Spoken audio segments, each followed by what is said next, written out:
Muy buenas tardes y bienvenidos a un nuevo capítulo de MVP. Hoy estamos muy formales con mi co-host prácticamente honorífico, Pablito Peralta. Pablito, ¿cómo estás? ¿Todo bien? Muy bien, Fran, muy bien. Te juro que vine con camisa, pero no me imaginé que íbamos a estar iguales, digamos. Venimos ¿No de nos habíamos actividad. puesto de acuerdo? No, sí. Está bien, está bien. Parece Pero que sí. venimos de Incubadoras LAT, un evento organizado por la agencia, por Pablito también. ¿Querés contarnos brevemente de qué se trata, Pablito, antes de que pasemos al invitado? Dale. Muchas gracias, Fran. Gracias también siempre por el espacio. Sigo cubriendo a Chris. Chris sigue viajando. No, Chris ya no viene más, que vos tranquilo. Ya está. Acomódate. Mandó el telegrama de Sí, renuncia. sí. Pero bueno, le mandamos un abrazo a Chris y gracias por el espacio siempre. Bueno, Incubadoras LAT es una red de incubadoras, aceleradoras y centro de apoyo emprendedor que ya va por su 7ª edición. Digamos, cada año se reúne esta red. Ya nos hemos reunido justamente en México, en Chile, en Montevideo, en Guatemala y este año lo hacemos acá en Córdoba. Están participando líderes y equipos de incubadoras de más de 13 países. Tenemos un representante, por ejemplo, de Italia también y de España. La verdad que estamos contentos. Y dentro de ese evento, que la idea es justamente poder tener aprendizaje entre pares, poder hacer programas juntos de networking, de soft landing, poder hacer networking.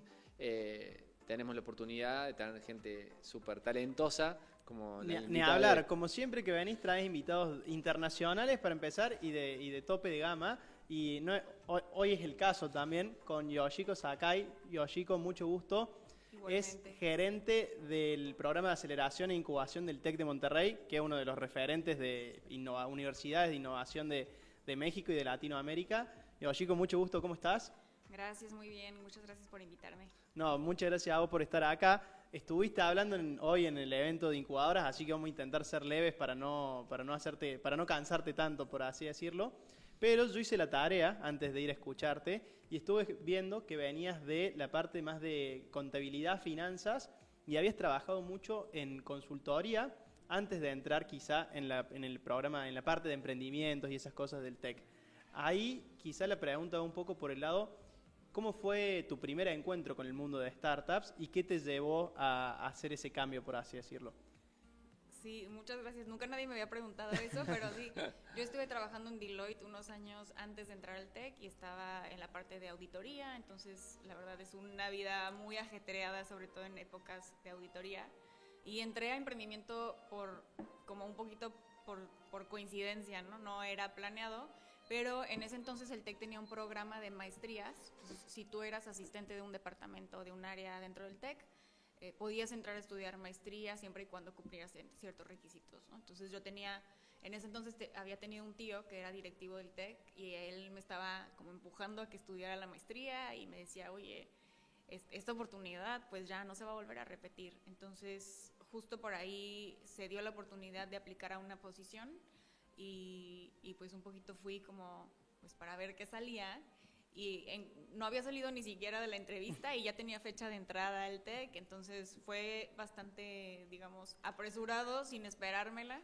Pero natural, digamos, o sea, surgió y... Sí, natural. Entonces, pues eso fue como en octubre. En diciembre, pues a Deloitte les dije, oigan, muchas gracias. Y en enero ya entré al TEC y pues eso ya va a ser hace como 12 años. Excelente. Y ahí, hoy habías mencionado un poco la historia del TEC o la fundación, que me pareció muy interesante. No sé si querés explicarla rápidamente, porque es un caso muy interesante. Sí, justo el TEC es la universidad privada más grande en México ahorita. Tiene aproximadamente 90,000 estudiantes, 26 campus. Y cuando hablamos de emprendimiento, pues casi siempre el TEC es como el referente en emprendimiento. Pero mucha gente no sabe por qué, y la razón es porque desde que se creó por emprendedores y un poquito para emprendedores, y esa cultura y esas ideas se han mantenido dentro de la institución.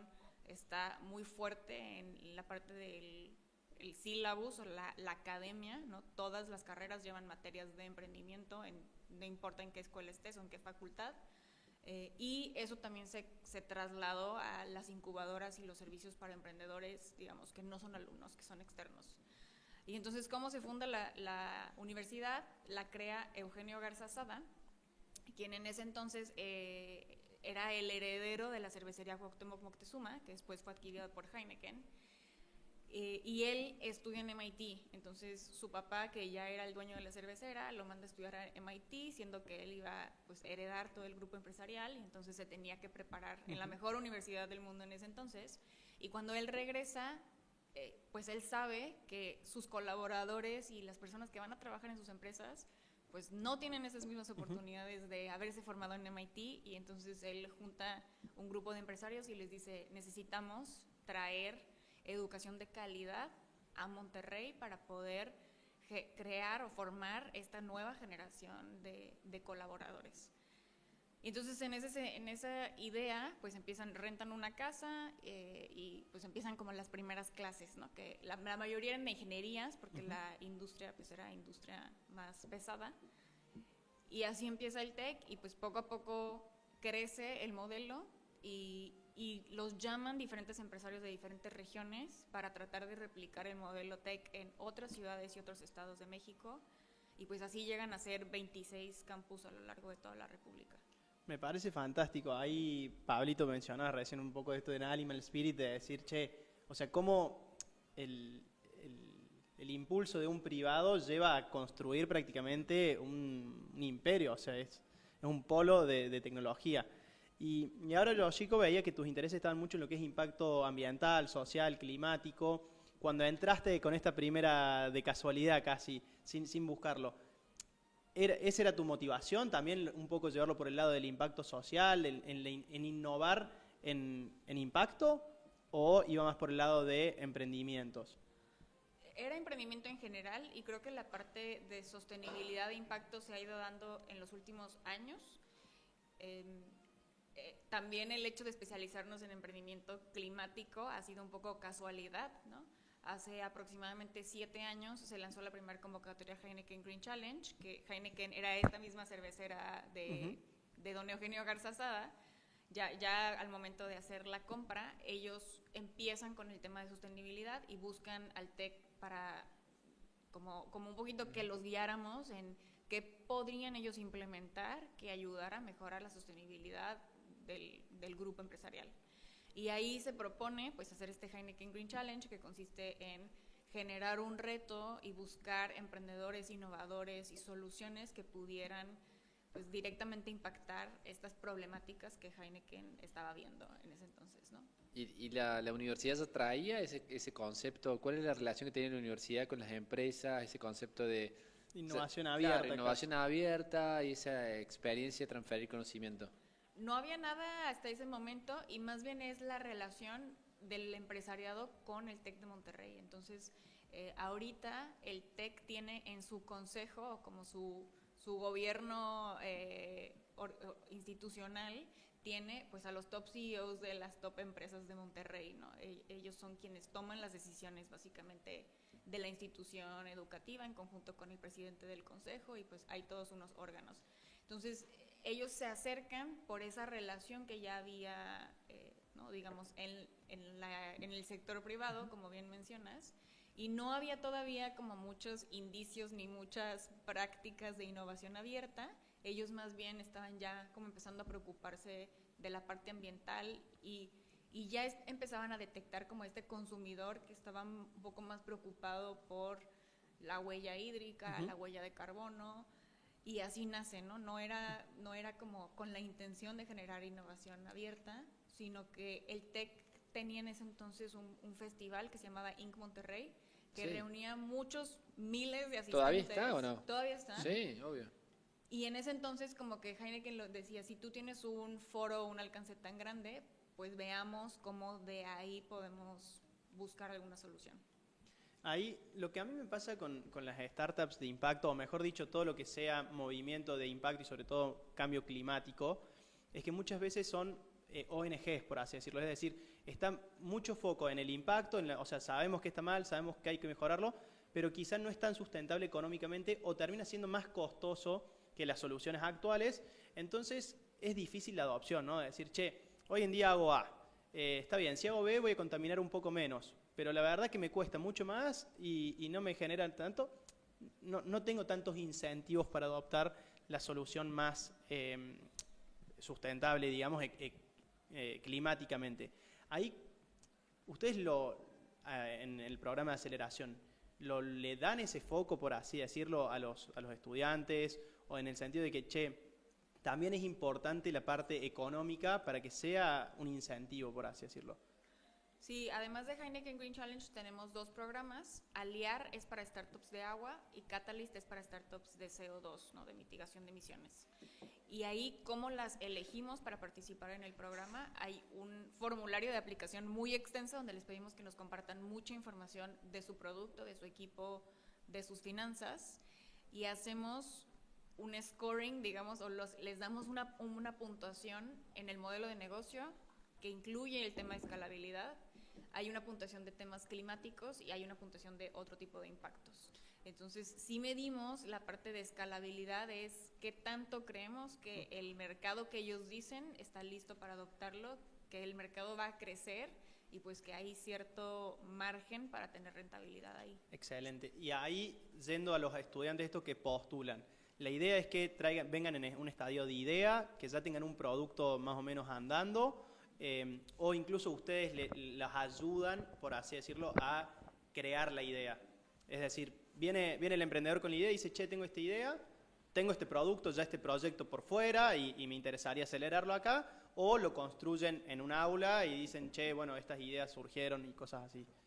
Tenemos oferta para todas las etapas, entonces muchos de los alumnos que llegan a los programas vienen trabajando en alguna materia o en alguna clase, y entonces ya cuando tienen un prototipo armado o un MVP, llegan y nos dicen, esto salió de una clase y el profesor me dijo que tiene mucho potencial y ¿qué hago? Entonces hay programas que son para alumnos exclusivamente que están en esta etapa como creé algo y ahora ya no sé qué sigue. Sobre todo nos toca muchos en alumnos de ingeniería que no tienen tantos conocimientos de finanzas o de marketing, la parte más de la gestión del negocio, buscan esas herramientas en los programas. ¿Y cuáles son los errores más comunes que encuentran quizá en ese estadio por parte de los emprendedores y qué les recomiendan como una buena práctica, por así decirlo?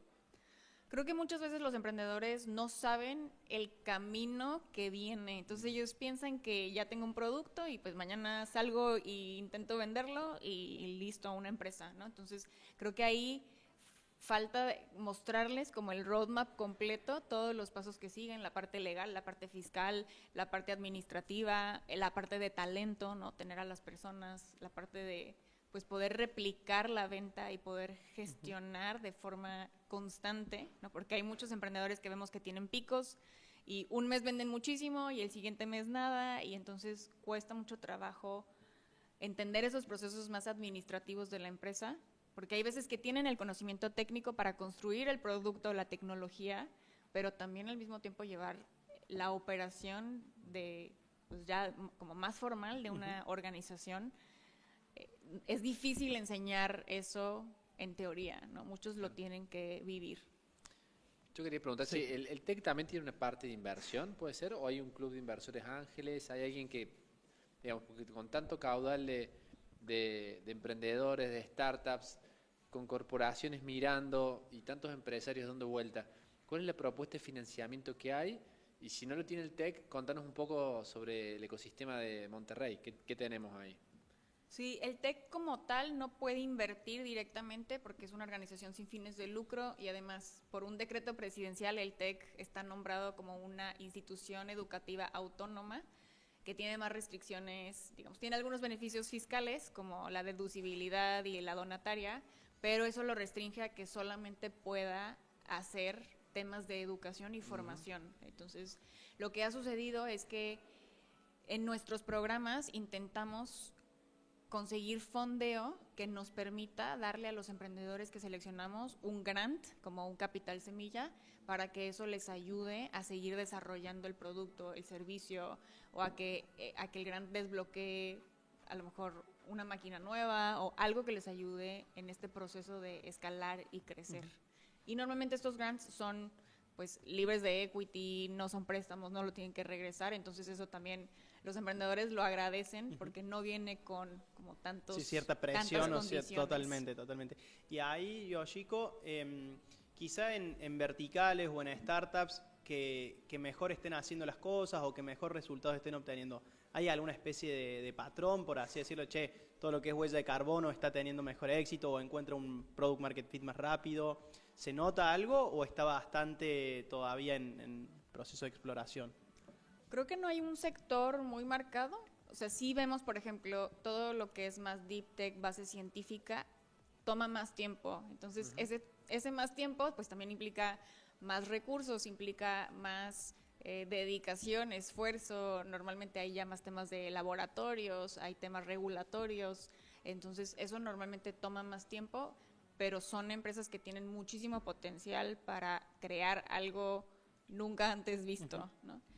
Sí hay otros sectores que a lo mejor es más fácil. Hemos tenido muchos aplicantes en tema de bichos, entonces proteínas de grillos, sí, de acá mosca. lo hemos tenido también. Sí, también. Entonces hemos visto ahí muchos emprendedores trabajando en ese sector que tiene un impacto climático altísimo, porque al momento que tú reemplazas un kilo de carne, la huella de carbono es tan alta que eso les da un potencial de impacto climático muy alto, pero hemos visto un poco de resistencia en el mercado. Entonces, esas son las cosas que nosotros tomamos en cuenta cuando decidimos aceptarlos o no en los programas. Es que puede tener un impacto climático muy alto, pero si no logran escalar lo suficientemente rápido, el impacto no se realiza o no se lleva a cabo. Totalmente, es un poco lo que mencionamos, esto de quizás los incentivos, de decir, che, bueno, tiene que haber un mercado, tiene que haber un reditúo económico para que realmente la innovación se establezca o se adopte por parte de la sociedad.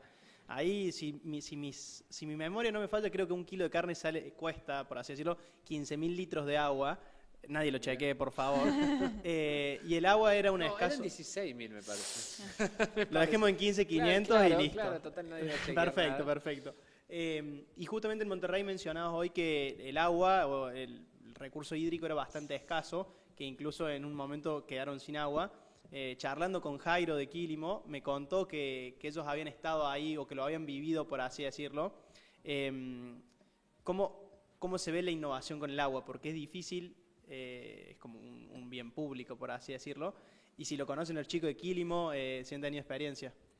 Sí, el programa de incubación de Alear nace justamente de esta gran problemática que nos duró como 4 o 5 meses, bastante grave la situación, donde más o menos 2 o 3 veces a la semana, si tú abrías la llave de agua de tu casa, no salía nada, ni una sola gota, ¿no? Entonces tú, pues a veces sabías cuándo eran los cortes y a veces no sabías. Si sabías, pues llenabas tus cubetas o tus garrafitas para estar listo.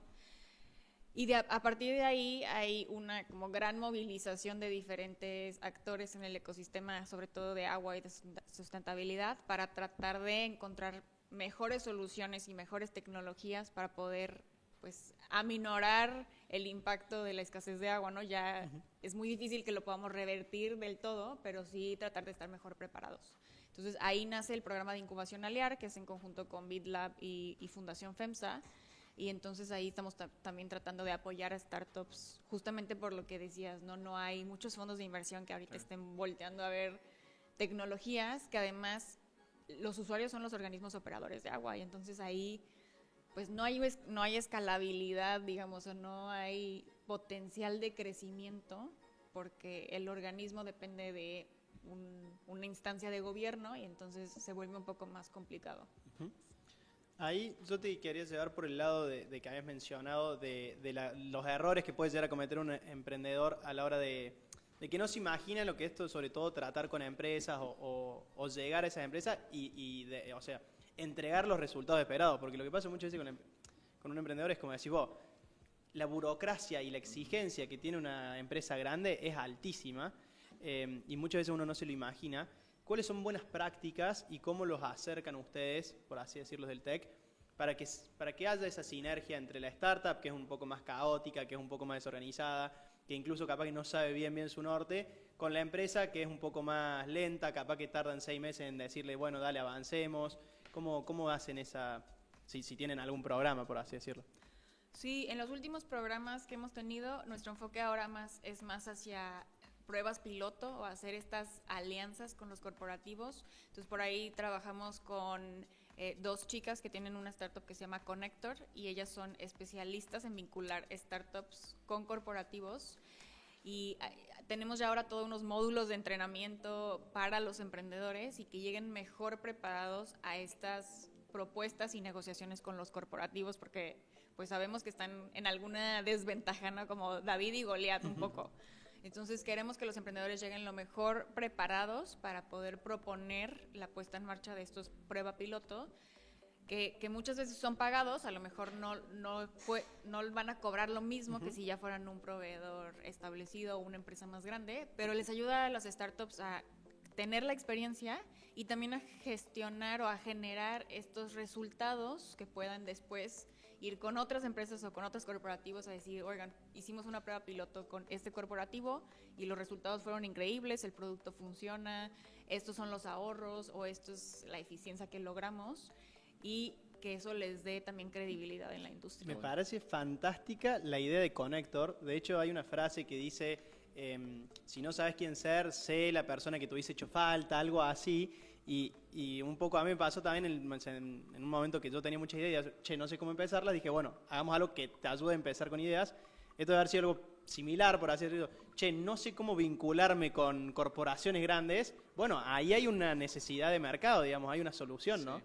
No, y de hecho estaba pensando, nota al margen, de increíble el mundo de ecosistema de Latinoamérica, lo conectado que está, porque recién hablábamos de Quilimo, que vos lo conocías, estuvimos hablando fuera del aire de otra startup que fue invertida por un fondo. La podemos mencionar porque de hecho Caley es sponsor del podcast, así que no hay ningún conflicto de intereses. Someone Somewhere. Sí, Someone Somewhere los cofundadores son exalumnos del TEC en Campus Santa Fe y empezaron cuando eran alumnos. Creo que ahí tienen una historia que empezó en una clase y luego hicieron un servicio social y entonces fueron a la comunidad a intentar implementar el proyecto y pues han continuado, ¿no? Contanos qué hacen, para que esté bueno el... Sí, Someone Somewhere hacen diferentes tipos de productos, prendas, t-shirts, mochilas, diferentes cosas. Merchandising más o menos. De hecho, Caley vino acá y nos trajo las gorras hechas por Someone Somewhere. Y entonces incluyen un bordado artesanal o algún tipo de detalle artesanal, que está hecho por señoras artesanas de diferentes comunidades de México. Casi siempre son comunidades indígenas y pues de muy bajos recursos, entonces llegan ahí, les dan todos los materiales, les enseñan los diseños, ellas hacen estos bordados y luego ellos los incluyen en las prendas, en el merchandising que van a pues vender al público final o a la empresa, porque ahora también ya tienen un modelo que es B2B. Exactamente. Bueno, y me quedé pensando en esas conexiones. Connector puede ser que con 2 O. Sí. Bueno, las conozco las chicas. Porque, Mira. Sí, claro, Michelle y Carolina. Claro, Michelle era de Blue Box, una de ellas. Mira, bueno, el Erla Guía que ha pasado por acá también está en Blue Box. Mira. Estamos más conectados. Yo que pensé que Córdoba era chica, pero no, parece que Latinoamérica está más conectada de lo que esperamos. Sí, estamos muy... Lo que pasa es que el mundo del emprendimiento también es chico. Somos poquitos los que hablamos de esto. De hecho, debe pasar que por ahí en una conversación y la gente no es del entorno, ahí a mí me dicen, no entiendo de qué trabajas. O sea, claro, totalmente. No entiendo de asistir a eventos, te la pasas de networking. Claro, te la pasas de joda, ¿viste? Y bueno, pero justamente eventos como Incubadoras LAT fomentan o ayudan a que nos conozcamos más por más de que seamos pocos. Tal cual, pero increíbles las conexiones. No, yo te quería hacer una pregunta, más allá del tech que gravita muchísimo en el ecosistema de Monterrey, ¿cómo se conectan ustedes con el ecosistema de Monterrey? ¿Cuáles son los jugadores principales o el tech realmente es gravitante y todo gira en torno a ustedes? No seas humilde, sea argentina. No. Creo que estamos bastante descentralizados. Entonces, como les contaba que el tech tiene 26 ubicaciones en México, los campus más grandes, el principal es Monterrey, que tiene 20,000 alumnos, pero la región Ciudad de México, que tiene 3 campus, también tiene casi 20,000 alumnos. Entonces, no hay tanta diferencia. En el caso de Ciudad de México es donde se concentran la mayor parte de los corporativos y los fondos de inversión. Sí hay algunos corporativos y fondos de inversión en Monterrey, que esos son con los que ya hemos tenido mucha relación, y como tú dices, y el ecosistema en la TAM es chico, en Monterrey pues es mucho más chico, ¿no? Entonces, sí, el tech se ha vuelto un conector. Ahora hay diferentes iniciativas. Hay una que se llama Venture Café, que todos los jueves hay Thursday Gathering, y abren cada jueves un tema, y la intención es que se reúna toda la comunidad que le interese ese tema o que quiera conectar.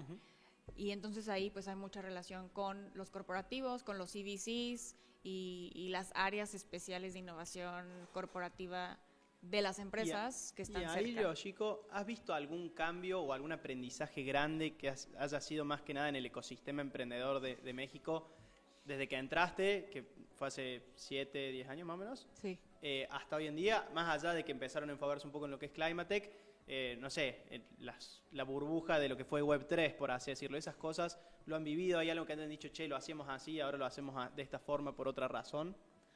Creo que algo que ha pasado en los últimos años es que hemos visto un poco de alentamiento en las inversiones VC. Entonces, hay más fondos que nunca, que tienen más assets que nunca, y los tickets siguen siendo bastante lentos en otorgarse, ¿no? Se toman mucho tiempo en analizar los decks, ver a las empresas, y al final son pocas inversiones las que se generan, ¿no? Entonces, nosotros hemos tratado de quitar el tema del levantamiento de capital de muchos de nuestros contenidos, de nuestros programas, porque genera una expectativa, sobre todo cuando eres alumno y no sabes qué implica el proceso. Totalmente. Ellos creen que porque ven en las noticias que Sí. fulano... Que abrieron hace 2 meses y levantaron Sí, 6 millones de dólares y vos decís, me comí esa curva yo también, ¿eh? Que Entonces decías, listo, el año ellos que dicen- viene vamos a levantar un palo. Y no. No, y después otra cosa que pensás que todos tus problemas tienen que ver con plata. Es decir, si yo tuviese plata, podría contratar gente si yo tuviese plata. Gran error. Claro, y quizá te falta muchísimo para entender dónde está el modelo de negocio,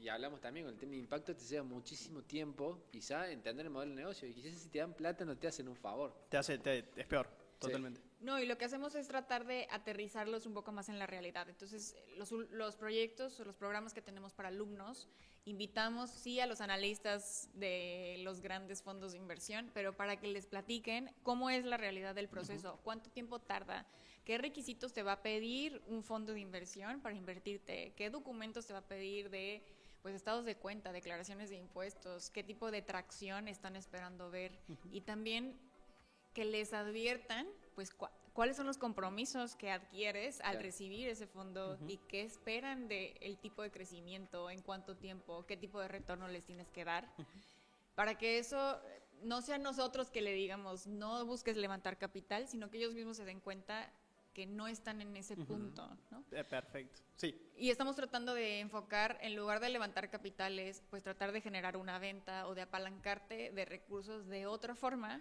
que no sea Que tu primer inversor sea un buen cliente y bueno, light asset, digamos, o sea, que no salgas a contratar muchísimo, totalmente. Y ahí justo hoy en la charla de Incubadoras LAT mencionamos bastante el tema de los exits. Eso ustedes primero lo enseñan un poco y la segunda es lo fomentan, es decir, intentan que en estos casos de innovación abierta también haya adquisiciones por parte de las empresas. Hasta ahorita no hemos tenido alguna, pero digamos, creo que se ha mantenido muy como investment driven, ¿no? Siempre es como el ticket y cuánto levantaron y cuál es la siguiente evaluación. Entonces, todavía sí hay algunos casos de CVCs que están por ahí buscando algún M&A o alguna adquisición, pero no hemos tenido hasta el momento algo más contundente, ¿no? Lo que buscamos es que logren hacer la primera conexión, que intenten generar una prueba piloto o alguna señal para que el corporativo vea que hay valor y que la solución funciona. Perfecto. Yo te iba a preguntar vos que viajas bastante y estás muy conectado con otros ecosistemas, ¿qué tienen los emprendedores mexicanos? O si vos querés hacer foco solo en Monterrey, que vos decís, esto es un emprendedor mexicano, ¿cuáles son las características o diferenciales de...? Vos querés sacar declaraciones polémicas del Abajo podcast, después me parece excelente, ¿no? Hacemos el titulamos- recorte y sacamos todo de contexto.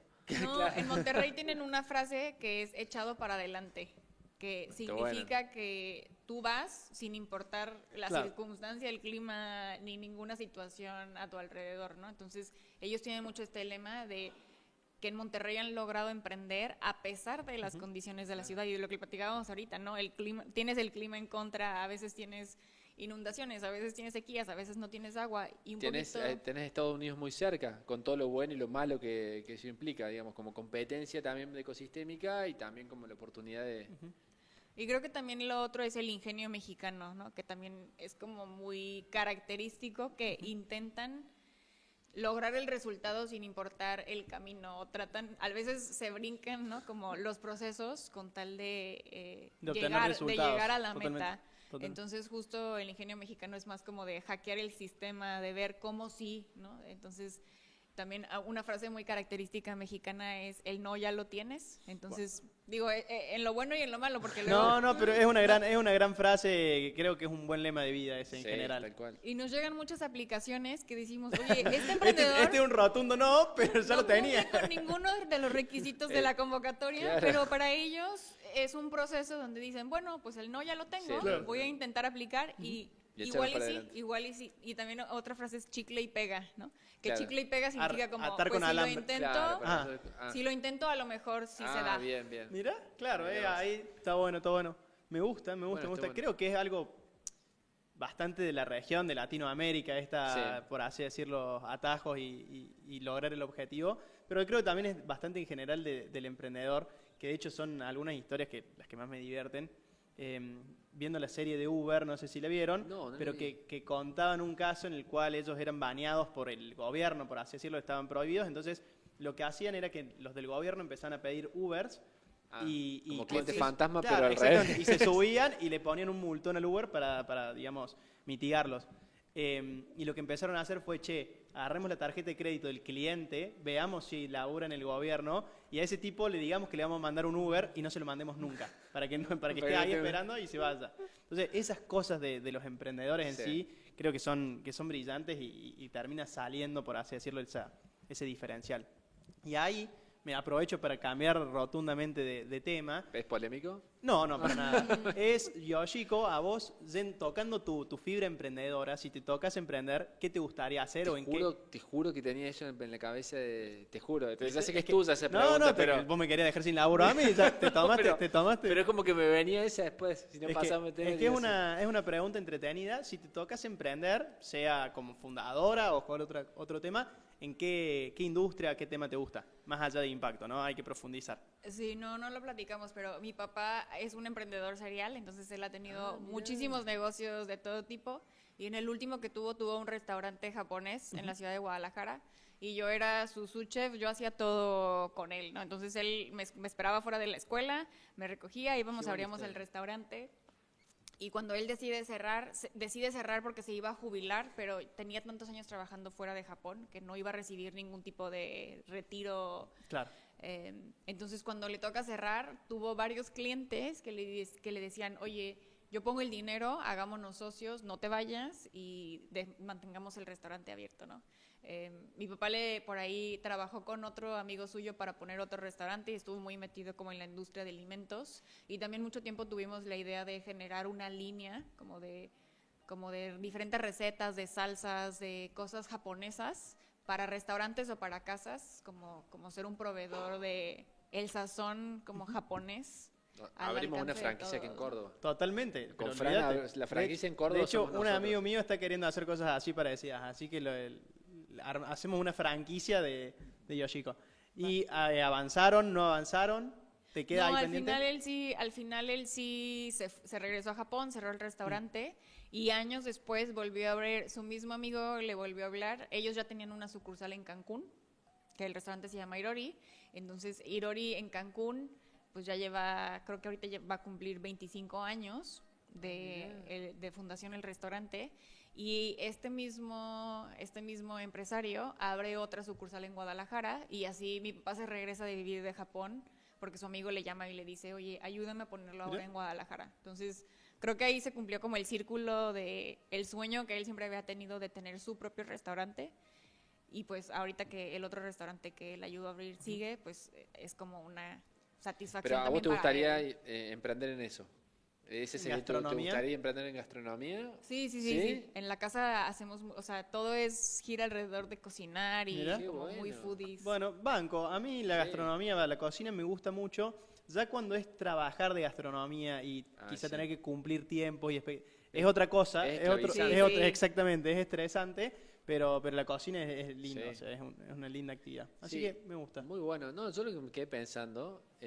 ¿Vos ya querés hacer negocios? No, no es lo mío. Evidentemente hacer negocios, pero no, me quedé pensando que tu papá emprendedor y con restaurantes, ¿Y en qué momento se te dio por la auditoría en Deloitte? O sea, tu papá es como... Fue Justo como de ahí. raro, porque ahora, No. bueno, estás más encaminada a los temas de él, pero en su momento es como decir, No, viene de ahí. Mi papá es muy creativo y obviamente en la cocina es buenísimo, pero mis papás nunca tuvieron como esta disciplina financiera de bien. gestionar las finanzas del restaurante. Entonces, yo cuando estaba estudiando, llegaba y le decía, oye, ¿y los costos del platillo? No, él ponía los precios así como, A ojo. no, 100 no, 200, ¿no? Y entonces yo le decía, oye, pero ¿cómo costeaste eso? ¿Cuál es el margen? Y entonces él decía como, ¿de qué me hablas, no? Entonces yo veía esa gestión y entonces decía, no, es que no puede ser, que no hay un sistema, no hay un cálculo, no hay un argumento, ningún fundamento detrás de los números y las finanzas. Entonces ahí yo dije, bueno, si yo estudiara esa parte, yo en los negocios, pues claro, tendría ya Lo todo en complemento, orden, claro. los costos, los márgenes, la rentabilidad. Ahí por el lado de tu papá creo que también es un poco la intuición o el tacto del emprendedor, ¿no? De que cuando uno empieza, lo hace todo medio por instinto. Sí. Es decir, Sí. che, yo siento que va por acá.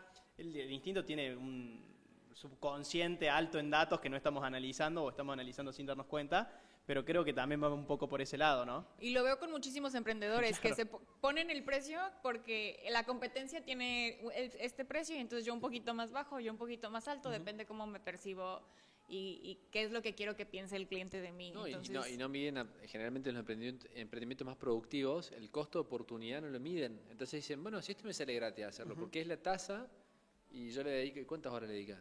Y no lo tienen Claro. en cuenta las horas que le dedican para producir simplemente la materia prima que usan. Y decir, no, te falta todo lo otro, el tiempo, tu costo, Sí. oportunidad ahí. y eso fue algo que yo traté de embeber, ¿no? Todo el inicio de mi carrera cuando daba clases de emprendimiento, pues estaban más enfocadas a las finanzas emprendedoras. Entonces yo ponía a mis alumnos a hacer sus exceles de todos los escenarios, ¿no? Era una clase de finanzas, los emprendedores se querían morir, yo, chico. No, Los emprendedores pues- nos gusta chocarnos contra la pared. No, pues los ponía a hacer sus Y puntos jugar de con el Excel, equilibrio. que el Excel No, resista, el Excel que el siempre Excel cierra, resista, siempre sí. cierran los Excel.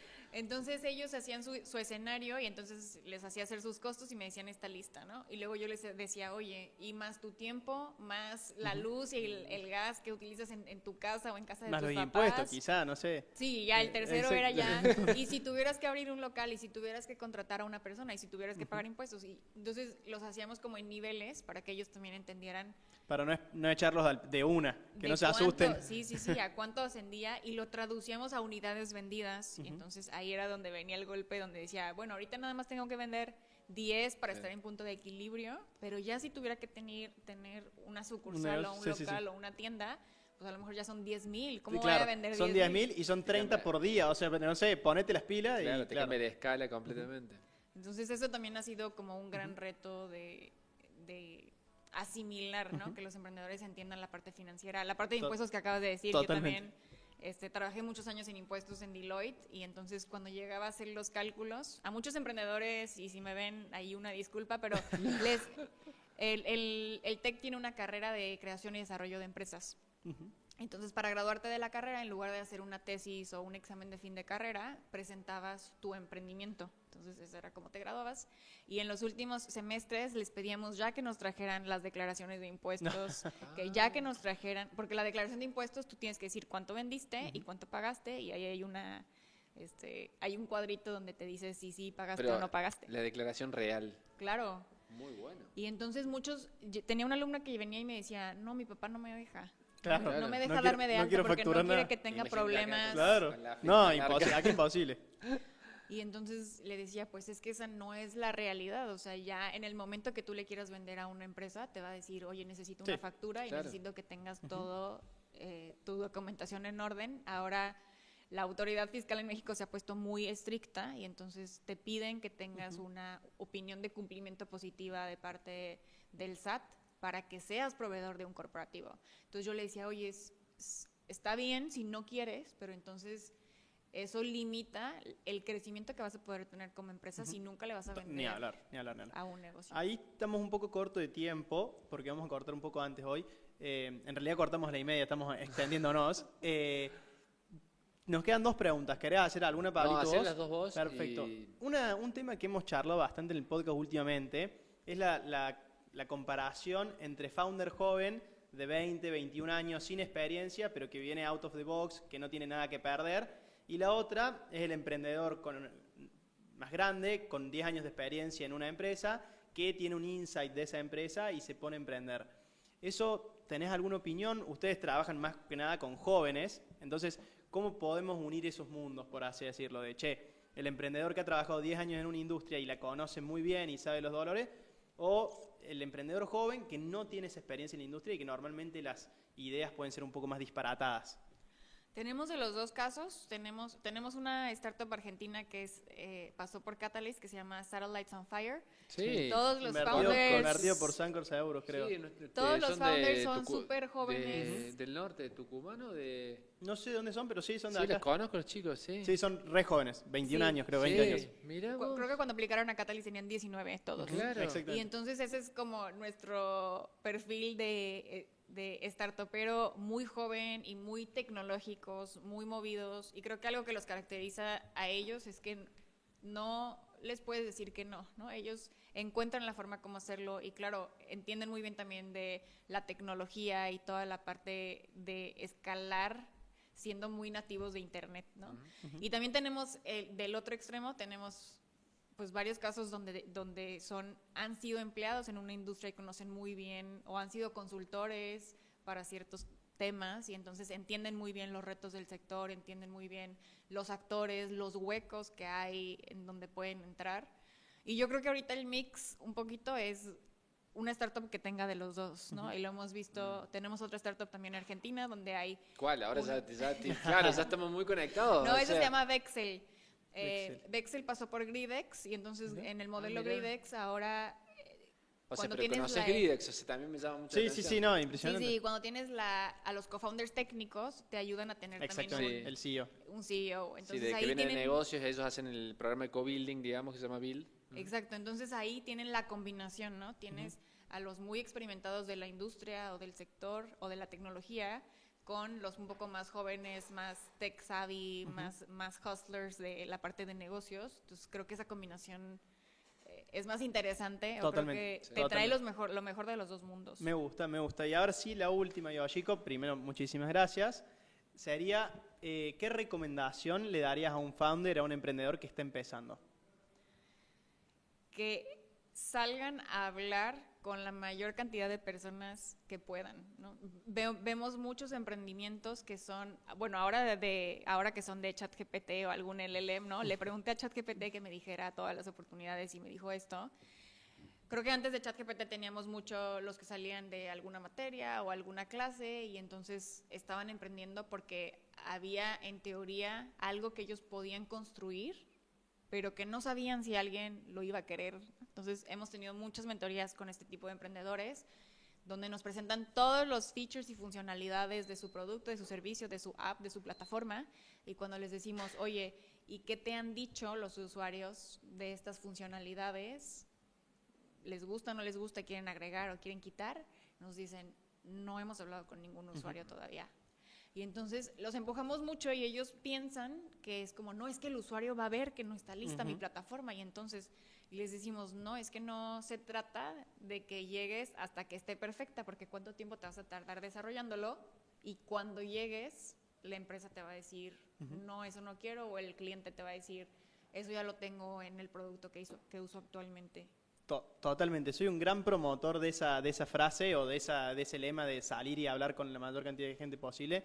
De hecho, este amigo que mencioné que estaba intentando meterse en el rubro gastronómico me contó, le dije, bueno, pero ahora salí y contale a un montón de personas y de hecho en un asado con amigos empezamos a contarlo para que ya lo blanquee y de ahí no salió feedback, sino que salió un socio y ahora entre los dos están empezando el emprendimiento juntos. Entonces coincido que quizá hablarlos con los clientes y hablarlo con hasta conocidos y todos, después tomar el feedback, tenés que tener ahí tu tacto, por así decirlo, de que no todo el mundo es experto, pero coincido que las ideas mientras más se cuenten, más crecen. Así que Yoshiko, muchísimas gracias, espero que lo hayas pasado bien. Pablito, a vos nada más que agradecer, la verdad que un lujo tenerte acá, así que seguimos ahora en el cóctel. Bueno, muchas gracias, Fran. Gracias. Nos vemos el miércoles que viene. Chao, chao.